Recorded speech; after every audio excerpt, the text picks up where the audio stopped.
Bon, mettons les choses au clair. Alors je vais vous révéler un petit secret, lorsque j'étais jeune, je n'étais pas ce que l'on pourrait appeler un fan de comic book movies. Préférant bien plus le matériel d'origine à ses adaptations souvent bâclées ou hasardeuses, je dois avouer que depuis maintenant presque une décennie, les adaptations sur le grand écran sont devenues bien plus réussies, grâce notamment à leurs origin story bien mieux introduites, ou bien par leur traitement du matériel d'origine plus ou moins réussi. Même si j'avoue prendre un certain plaisir non dissimulé avec nombre de films du côté de chez Marvel, je préfère néanmoins l'univers DC Comics bien plus sombre et complexe. The Dark Knight par exemple, qui a d'une certaine façon a fait de moi l'homme que je suis aujourd'hui, amoureux de cinéma et fan incorruptible de Batman mais également du Joker. Ce même Joker, incarné avec brio par le très regretté Heath Ledger, qui donne de la profondeur au personnage et une facette moins cartoonesque que l'adaptation de son prédécesseur Monsieur Jack Nicholson. I'm gonna make this pencil disappear. It's gone.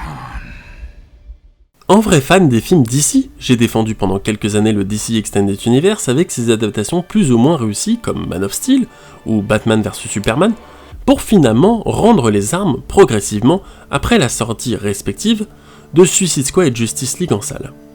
Même si j'avoue bien volontiers m'être délecté bien comme il faut devant Aquaman.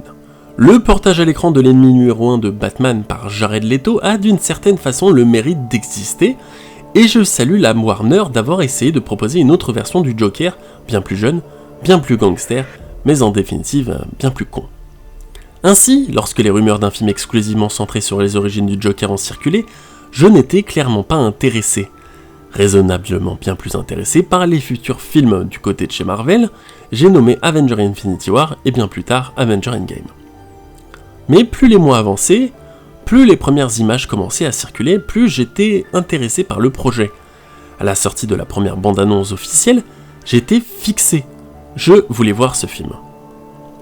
Rectification, je devais absolument voir ce film. Et voilà, là où est toute la complexité de la chose. J'avais envie de voir ce film au point où, pour la toute première fois depuis que je suis sur YouTube, j'avais vraiment la hype et une forme de stress avant la projection.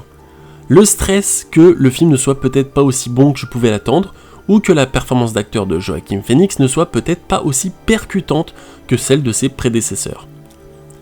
Porté donc à l'écran par Todd Phillips, qui sort ici de sa zone de confort, bien plus connu pour avoir réalisé bon nombre de comédies incluant la trilogie Very Bad Trip, ainsi que le très bon Date Limit avec Robert Downey Jr., pas forcément, me direz-vous, le réalisateur idéal pour ce projet, enfin, à première vue.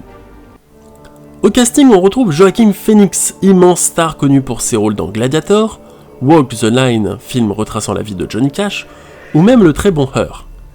Acteur sous-coté à mon sens, bien plus habitué aux films intimistes et moins tape à l'œil. S'ajoute également Robert De Niro, colossal acteur dont la carrière n'est plus à faire, connu pour bon nombre de films comme Hit, Le Parrain 2, Taxi Driver, Casino, Les Affranchis, etc. Mais également Zazie Beetz, jeune actrice découverte avec le film Geostorm, mais davantage mise en avant pour son rôle dans Deadpool 2, ainsi que pour finir Frances Conroy, vue dans How I Met Your Mother pour la mère de Barney, Brett Cullen et Shia Wingham. Ce film brosse le portrait d'Arthur Fleck, un homme méprisé par la société souffrant d'un handicap lourd qui tente de survivre du mieux qu'il peut dans cette ville corrompue de Gotham City, nous racontant l'histoire petit à petit, pendant environ 2 heures, d'un homme aux allures normales sombrer assez rapidement dans la vraie folie et devenir par la suite le personnage redoutable connu sous le nom de Joker. Petit disclaimer au milieu de la vidéo parce que je vois déjà certains médias en parler. Non, Joker n'est clairement pas un film tout public, vraiment pas, et très certainement pas pour les enfants. Joker est un film choc. Joker est un film très violent qui nous montre la folie d'un homme. Vraiment pas le genre du film à emmener voir avec ses enfants. Donc, je suis sorti de la salle avec un seul mot en tête, brillant. Joker de Todd Phillips est un film brillant, Joaquin Phoenix quant à lui est exceptionnel, il arrive à faire passer toutes sortes d'émotions, pas seulement par la parole, mais par son regard, ses gestes, la façon avec laquelle il possède le personnage, et si l'allégorie avec le jeu d'Heath Ledger est inévitable, elle en reste du moins très différente. Le personnage de ce Joker-là est très différent de celui de Christopher Nolan, il est méprisant et très pathétique, du moins au début du film, et ne prend de la confiance que par accident, timide, peureux, il n'est pas encore au sommet de sa confiance et n'inspire pas forcément le respect, mais plus la crainte, la pitié ou même la terreur.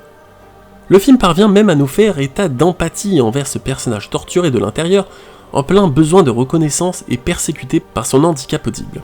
Loin des autres adaptations du Joker, ce film est une réelle origin story, s'inspirant en partie des deux comic books phares, Killing Joke et The Man Who Laughs, tout en ne piochant que quelques éléments pour laisser libre cours à une histoire totalement nouvelle. Joker est une œuvre à proprement parler qui n'a pas peur de dénoncer. Elle dénonce certaines inégalités dans un système parfois corrompu, les riches d'un côté et les pauvres de l'autre. Ce film se mouche littéralement sur certains personnages, érigés au rang de messie ou de figures parfaites et regrettées dans ses précédentes apparitions. Ici, Todd Phillips casse les codes et nous met de l'autre côté, du côté des pauvres qui ne voient pas le monde de la même façon, qui tentent par tous les moyens d'exister et de se faire tant bien que mal une place dans ce monde. Comme le dit très clairement une psychologue chargée de suivre Arthur pendant le film, tout le monde se fout de nous et de vous. Joker est une réussite quant à son histoire, mais également une réussite grâce à sa technique. Un vrai travail de la bande-son a été réalisé sur ce métrage. Encore une fois, Todd Phillips casse définitivement les codes du genre. La bande originale sera très musique classique pendant une grande partie du film, donnant plus de poids à la solitude d'Arthur, à son manque de confiance, à la cruauté des gens envers lui, puis vers la fin, sera enfin descendu dans le plus bas fond de son être et qu'il sera devenu réellement le Joker, la musique sera bien plus légère, plus feel-good music avec de la pop ou du jazz. Joker est également une réussite dans son traitement de l'handicap. Arthur Fleck, handicapé par son trouble, un petit peu au style de Gilles de la Tourelle, est lourdement jugé comme étrange dû à sa maladie, l'obligeant à avoir avec lui une carte expliquant son dysfonctionnement, moment touchant, chapeau bas Todd. Todd Phillips réitère ce procédé avec son traitement en rapport à l'image et plus précisément la façon dont les plans sont éclairés. Plus Arthur sombre et devient celui qu'il a toujours voulu être, et plus la lumière est forte. Pour être davantage explicite, beaucoup des plans avec Arthur sont souvent filmés dans des endroits mal exposés ou de nuit, dans des couloirs sombres, le métro ou encore à l'hôpital. Mais plus l'histoire suit son cours, et plus celui-ci est montré en pleine lumière ou de jour. La scène qui restera pour moi l'une des meilleures sera sûrement celle des marches, là où la symbolique serait de vouloir grimper les marches pour signifier un quelconque renouveau ou un changement. Le réalisateur une nouvelle fois inverse les codes et lui fait descendre les marches comme pour signifier qu'il est devenu véritablement le Joker. Todd Phillips glisse également quelques références par-ci et par-là, comme celle du Joker dans la voiture de police qui nous rappelle quelque peu la scène de The Dark Knight, ou encore quelques scènes qui font très film de Stanley Kubrick à la Orange Mécanique. Pour résumer, dans la très grande majorité, Joker est clairement ce que l'on pourrait décrire comme un chef-d'œuvre. Interprété par Joaquin Phoenix de la façon la plus parfaite possible, une histoire prenante, violente et parfois même assez drôle, il reste d'une effroyable justesse mais également une réelle surprise. Il a maintenant 11 ans et sorti The Dark Knight et tout le monde se rappelle encore de la performance de Heath Ledger. Je prends le pari, et je suis sûr que dans 20 ans encore, nous parlerons de ce film, Le Joker, un film, une tuerie. Et voilà, c'est fini pour ma petite critique. Pour me soutenir, abonnez-vous et activez la cloche, le petit pouce bleu qui fait toujours plaisir, mais également allez me suivre sur les réseaux sociaux. Je vous souhaite à tous et à tous une bonne journée, je vous dis à plus, c'était le Mediabord, ciao.